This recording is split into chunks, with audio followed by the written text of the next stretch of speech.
बिस्मिल्लाहिर्रहमानिर्रहीम। अस्सलामु अलैकुम वरहमतुल्लाहि वबरकातुहू। निसाबु सर्फ सबक नंबर 34। जवाज़ी क़ायदे हमने पढ़े थे। आज हम वजूबी तख़फ़ीफ़ के क़ायदे पढ़ेंगे, यानी ऐसे क़वायद जिनमें तख़फ़ीफ़ वाजिब होती है। ठीक है। क़ायदा नंबर 1, अगर किसी कलिमा में दो हमज़ा आ जाएं और दूसरा साकिन हो तो उसे माक़बल हर्फ की हरकत के मुताबिक हर्फ इल्लत से बदल देंगे, बदलना वाजिब है। हुरूफ इल्लत कौन से हैं? अलिफ, वाव और या। ठीक है। जैसे अ माना से आ माना, और उ मीना से ऊ मीना, और ईमानुन से ईमानुन। ठीक है। कायदा नंबर 2, अगर दो हमज़ा एक साथ आ जाएं और उनमें से एक मकसूर हो तो दूसरे हमज़े को, जो दूसरा हमज़ा होगा, उसको या से बदलना वाजिब है।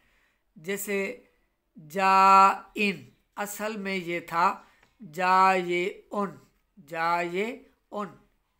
या अलिफ ज़ायदा के बाद वाक़ हुई तो उसे हमज़ा से बदल दिया। जैसे जा ई उन हो गया जा ई उन। ठीक है। अब दो हमज़ा एक साथ आए जिनमें एक हमज़ा मकसूर था, जा ए। ठीक है। एक हमज़ा मकसूर था, लिहाजा दूसरे हमज़ा को या से बदल दिया और ये बदलना वाजिब है। जा ए युन। ठीक है। जा ए युन हो गया। अब या पर दम्मा सकील होने की वजह से या को साकिन कर दिया जाए। ठीक है। या को साकिन कर दिया जाए। जब इसको साकिन कर दिया तो जा ईनू, जा हाँ नून साकिन हो जाएगी तो जा इन। ठीक है। फिर इज्तिमाए साकिनीन के सबब या को गिरा दिया। या भी साकिन, नून भी साकिन, इज्तिमाए साकिनीन हो गया, दो साकिनीन जमा हो गए। तो इसके सबब से या को गिरा दिया, लिहाजा ये हो गया जा इन। क्या बन गया? जा इन हो गया, जा इन। ठीक है। अच्छा, कायदा नंबर 3, जब दो हमज़ा एक साथ आ जाएं और दूसरा हमज़ा वसलिया और मफ्तूहा हो तो उसे अलिफ से बदल दिया जाए। बदलना क्या है? वाजिब है। ठीक है। जैसे अल हसना है, अल हसनु, अल हसनु से अल हसनु, और अल आना से अल आना, इस तरह पढ़ना वाजिब होगा। कायदा नंबर 4, जब दो हमज़ा एक साथ आ जाएं और उनमें से पहला हमज़ा साकिन हो तो दूसरे हमज़ा को या से बदलना वाजिब है। जैसे किरा उन। ठीक है। अब ये किरा में हमज़ा क्या है? साकिन है, पहला हमज़ा साकिन है। अब किरा उन में दूसरे हमज़ा को क्या करेंगे? या से बदल देंगे। तो जहाँ पर भी पहला हमज़ा साकिन होगा तो दूसरे हमज़ा को या से बदलना वाजिब होगा। जैसे ये क्या बन जाएगा? किरा युन। ठीक है। क्या बनेगा? किरा उन से किरा युन। कायदा नंबर 5, अगर दो हमज़ा इकट्ठे आ जाएं और उनमें से कोई भी मकसूर या साकिन ना हो और ना ही पहला हमज़ा मुतकल्लिम हो तो दूसरे हमज़ा को वाव से बदलना वाजिब है। जैसे आदिमु से अवादिमु और आदिबु से अवादिबु। ठीक है। अगर हमज़ा मफ़ाइलु के अलिफ के बाद, मफ़ाइलु वज़न जहन में रख लें, मफ़ाइलु नोट कर लें, याद फरमा लें। अगर हमज़ा मफ़ाइलु के अलिफ के बाद और या से पहले वाक़े हो तो उसे या मफ्तूहा से बदलते हैं। जैसे ख़ताया, असल में ये ख़ता ये ओ था, या अलिफ जमा के बाद और हमज़ा से मा कबल वाक़े हुई, उसे हमज़ा से बदला तो ख़ता ए ओ हो गया। वो हमज़ा जमा हो, ये दो हमज़ा ए ओ, ख़ता ए ओ, दो हमज़ा जमा हो गए और इनमें से एक मकसूर था, लिहाजा दूसरे को या से बदल दिया, ख़ता ए यो हो गया। ठीक है, ख़ता ए यो हो गया। अब मज़कूरा कायदे के मुताबिक हमज़ा को या मफ्तूहा से बदला, ख़ता या यो हो गया। ठीक है, ख़ता या यो, ख़ता या यो हुआ, फिर दूसरी या को अलिफ से बदल दिया तो ये क्या हो गया, ख़ताया हो गया। ये जो दूसरी या है ख़ता या यो वाली, यो ये अलिफ से बदल दिया, इसको ख़ताया, ख़ताया बन गया। ठीक है। तंबीह इसमें क्या है, तंबीह है कुल, खुद और मुर, असल में ये ओ कुल, ओ खुद और ओ मुर थे। ठीक है, ये जो कुल है ना, असल में ये क्या है, ओ कुल, ओ कुल। ठीक है।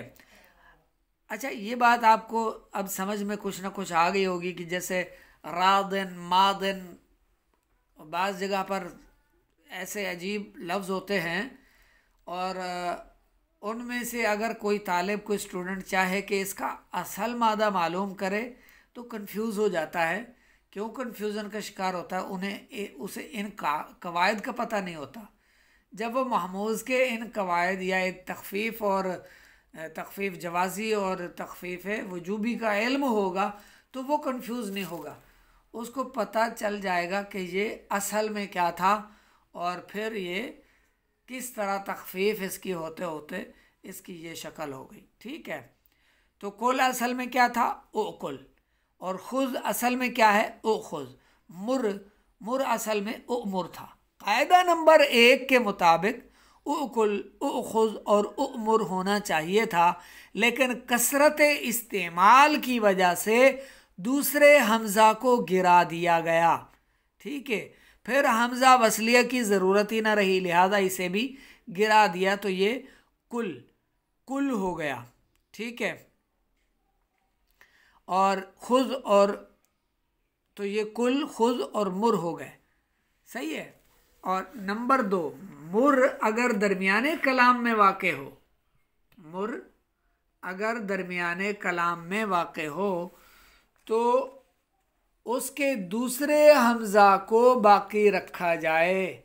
जैसे कुरान मजीद में अल्लाह रब्बुल इज़्ज़त ने फरमाया वअमुर। ठीक है, वअमुर, अब यहाँ पर इसका हमज़ा सलामत है, वअमुर अहलका बिस्सलाती, तो इसका फिर अगर ये दरमियान कलाम में वाक़े हो तो इसका हमज़ा बाकी रखा जाएगा। अगर इब्तिदाए कलाम में हो तो दोनों हमज़ा गिर जाएंगे, जैसा कि सरकार सल्लल्लाहु अलैहि वसल्लम का फरमान रहमत बार है। आका करीम अलैहिस्सलातु वस्सलाम ने फरमाया मुरू सिबियानकुम बिस्सलाती, मुरू।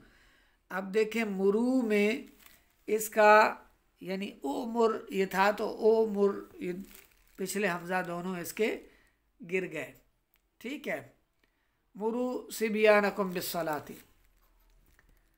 तखफ़ीफ़ के कवायद और वजूबी, यानी बाज़ जगह पर तखफ़ीफ़ करना वाजिब है, ये आपने समझ लिया। उतरुक और ज़र में क्या फ़र्क है, ये दोनों सीगे अमर हाजिर मारूफ़ के हैं, यानी किसी चीज़ को बिलक़सद छोड़ना, लेकिन दोनों में ये फ़र्क बयान किया जाता है कि उतरुक का माना है मुतलक किसी चीज़ को छोड़ देना, यानी ऐसे ही छोड़ देना, कोई नाराज़गी की वजह ना हो, जबकि ज़र का माना है किसी चीज़ से नाराज़ होकर उसको छोड़ना। खुलासा यह है कि दोनों में आम और ख़ास मुतलक की निस्बत से है उतरुक। ठीक है, जैसे मिसाल के तौर पर कोई चावल छोड़ देता है, मुर्गी नहीं खाता, फार्मी मुर्गी नहीं खाता, कोई बड़ा गोश्त नहीं खाता, छोड़ देता है उसको, अब उससे वो नाराज़ नहीं है, वैसे ही छोड़ देता है। ठीक है। और कोई चचा को छोड़ देता है, कोई कोई भाई को छोड़ देता है, किसी को छोड़ देता है, यानी वो अपनी मसरूफियात में पड़ जाता है, कोई नाराज़गी नहीं होती। और कोई छोड़ता है कि वो नाराज़ होता है उससे, तो नाराज़गी के सबब छोड़ें तो उसके लिए ज़र इस्तेमाल होता है, और बिला वजह बगैर किसी नाराज़गी के मुतलक़न ऐसे ही छोड़ दिया तो उसको उतरुक कहते हैं। ठीक है। इम्मा और औ में क्या फ़र्क है?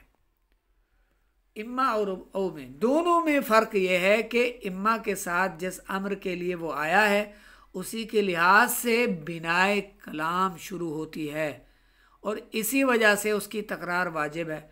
मगर हर्फ ऊ के साथ कलाम का आगाज़ यकीन और वसूक के लिहाज से होकर फिर बाद में उस कलाम पर इबहाम या कोई दूसरी बात तारी होती है, इसलिए इसकी तकरार नहीं होती। ठीक है, अच्छी तरह से जहन नशीन फरमा लें, याद कर लें।